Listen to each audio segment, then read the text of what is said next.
Saya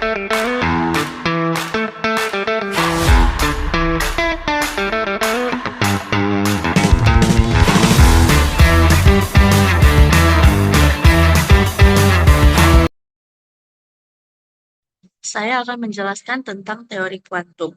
Pada tahun 1900, seorang fisikawan asal Jerman, Max Planck, muncul dengan gebrakan baru yang menjadi awal munculnya fisika modern. Planck mampu menjelaskan permasalahan bencana ultraviolet yang sebelumnya tidak mampu dijelaskan oleh ilmuwan-ilmuwan lainnya.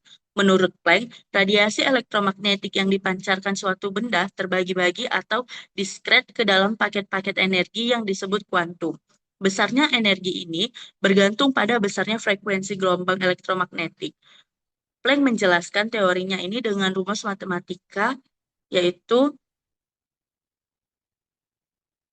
E sama dengan H dikali V, yang mana E merupakan energi dengan satuan Joule, H yaitu konstanta Planck dengan satuan 6,626 dikali 10 pangkat minus 34 Joule second, V yaitu frekuensi radiasi dengan satuan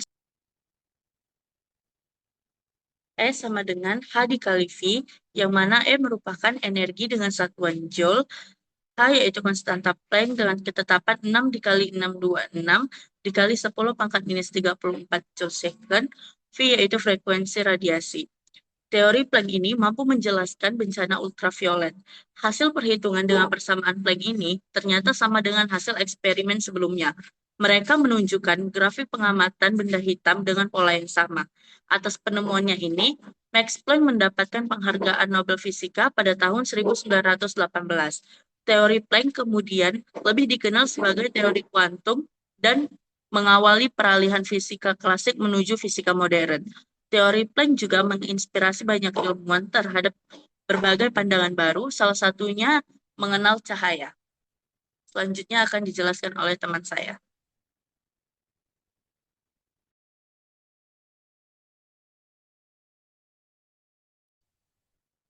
Radiasi benda hitam. Radiasi benda hitam adalah radiasi elektromagnetik yang dipancarkan oleh sebuah benda ideal yang mampu menyerap seluruh radiasi yang mengenainya, dan radiasi hanya bergantung pada suhu benda tersebut. Dalam fisika kuantum, radiasi benda hitam dijelaskan melalui konsep bahwa energi cahaya tidak dipancarkan secara terus-menerus, tetapi dalam paket kecil kuanta dengan energi. Konsep kuantisasi energi ini diperkenalkan oleh Max Planck untuk menjelaskan bentuk spektrum radiasi benda hitam yang tidak bisa dijelaskan oleh teori klasik. Next. Dalam pendekatan kuantum, radiasi ini hanya dapat dijelaskan dengan menganggap bahwa energi cahaya tidak dipancarkan secara kontinu, melainkan dalam paket-paket diskrit yang disebut kuanta, seperti yang pertama kali diperkenalkan oleh Max Planck. Dalam teori kuantum, sebuah benda hitam dianggap tersusun dari atom-atom atau osilator mikroskopis yang dapat bergetar dan melepaskan energi. Namun, tidak seperti yang diprediksi oleh fisika klasik, energi osilator tersebut tidak dapat berubah secara bebas, melainkan hanya bisa berada pada nilai-nilai tertentu atau diskrit. Setiap kali benda hitam memancarkan cahaya, ia melepaskan energi sebesar, yaitu satu paket kecil energi yang bergantung pada frekuensi radiasi. Inilah konsep fundamental yang disebut kuantisasi energi. Selanjutnya akan dijelaskan oleh teman saya. Selanjutnya, pendekatan kuantum ini sangat penting karena fisika klasik gagal menjelaskan bentuk spektrum radiasi benda hitam, yang mana khususnya pada wilayah panjang gelombang pendek, di mana teori klasik memprediksi energi yang tak terhingga atau UV katastrofe dengan menganggap energi terkuantisasi. Planck kemudian berhasil menunjukkan bahwa jumlah energi yang dapat dipancarkan oleh benda hitam pada setiap frekuensi memiliki batasan, yang mana hal ini menghasilkan kurva spektrum yang sesuai dengan hasil eksperimen di semua panjang gelombang. Nah, dengan demikian, radiasi benda hitam dalam fisika kuantum merupakan bukti awal bahwa dunia mikroskopis bekerja secara diskrit dan probabilistik. di mana bukan kontinu seperti yang diasumsikan fisika klasik. Konsep ini menjadi fondasi bagi seluruh perkembangan fisika kuantum modern, termasuk teori foton, struktur atom, hingga teknologi yang berbasis kuantum yang digunakan saat ini. Kemudian pemahaman klasik cahaya sebagai gelombang. Isaac Newton mengatakan bahwa cahaya terdiri atas partikel-partikel yang sangat kecil. Namun, berbagai eksperimen membuktikan bahwa cahaya juga merupakan sebuah gelombang.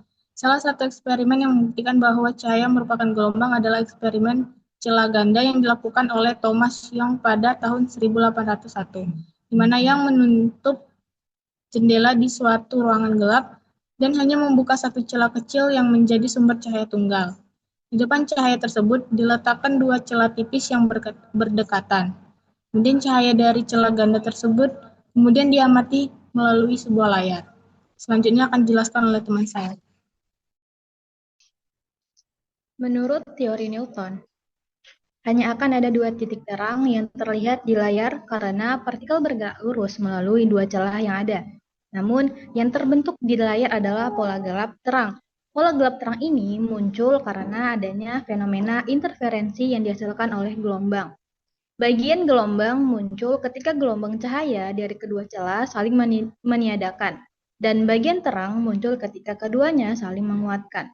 Berdasarkan percobaan tersebut, Young menyimpulkan bahwa cahaya adalah gelombang. Sayangnya, pemahaman klasik mengenai cahaya ini menemukan permasalahan ketika dihadapkan pada peristiwa efek fotolistrik. Contoh dalam kehidupan sehari-hari yang pertama ada laptop dan smartphone atau transistor. Transistor adalah komponen utama CPU. Cara kerjanya bergantung pada mekanika kuantum dalam semikonduktor, seperti efek terowongan atau tunneling, tingkat energi pita atau band structure. Semua komputer modern ada karena fisika kuantum. Yang kedua, laser atau CD, DVD, scanner, pointer, printer. Laser dibuat dari prinsip emisi terstimulasi yang dijelaskan oleh Einstein. Konsistensi panjang gelombang dan fase adalah murni efek kuantum. Digunakan di barcode scanner, operasi medis, printer, internet fiber optik. Sekian presentasi dari kami. Udah.